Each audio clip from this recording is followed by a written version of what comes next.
బుడగట్లపాళెం meeting పెట్టుకోక మునుపు నేను దగ్గర ఒక గంట చేపలు పట్టే ప్రతి ఒక్కరితో మాట్లాడాను. సముద్రం దగ్గరికి వెళ్ళాను. ఎవరైతే సముద్రంలో అప్పుడే చేపలు తీసుకొచ్చారో ఆ చేపలన్నీ చూశాను.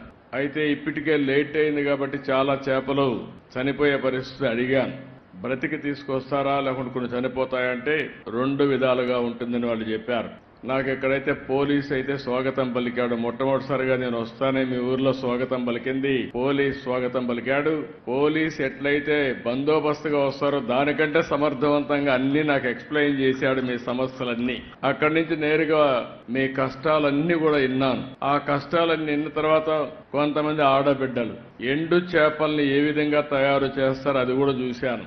ఎవరైనా చేపలు ఎక్కువగా వచ్చినప్పుడు అవి మిగిలిపోతే ఆ చేపల్ని ఏ విధంగా ఎండబెట్టాలో ఎండబెట్టి మళ్లీ ఆ చేపలను నెత్తిన పెట్టుకొని గ్రామం పోయి అమ్ముకొని మళ్లీ ఇక్కడికి వస్తున్నారు. వాళ్ళ కష్టాలు చూశాను. అక్కడి నుంచి నేరుగా బోట్ ఏ విధంగా రిపేర్ చేస్తారో పడవలు అది కూడా చూశాను. ఈరోజు చిన్న స్పేర్ పార్ట్స్ కూడా లేకుండా ఎక్కడికో పోయి శ్రీకాకుళం విశాఖపట్నం పోయి తెచ్చుకునే పరిస్థితి ఉంది.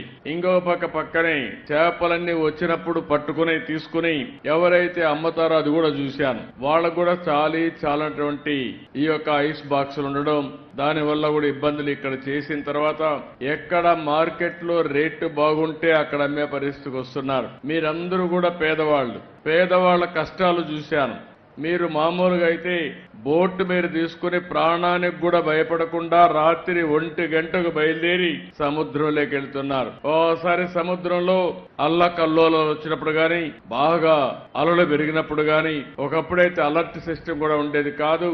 ఇప్పుడు కూడా చాలా మంది ప్రాణాలు పోగొట్టుకునే పరిస్థితికి వస్తున్నారు. అయితే ఇక్కడ జరిగేది కొంతమంది బోట్లన్నీ వాళ్లే కొని మీ దగ్గర పెట్టుబడి లేదు కాబట్టి మీరు పట్టుకొచ్చిన చేపలు వాళ్లే తీసుకుని ఆ చేపల్లో సగం డబ్బులే మీకు ఇచ్చి వాళ్ళు మాత్రం బలిచిపోతున్నారు గాని బాగుపడుతున్నారు గాని మీరు మాత్రం నష్టపోతున్నారు. అది కూడా చూశాను. అక్కడి నుంచి పక్కనే వల రాత్రంతా వెళ్తారు.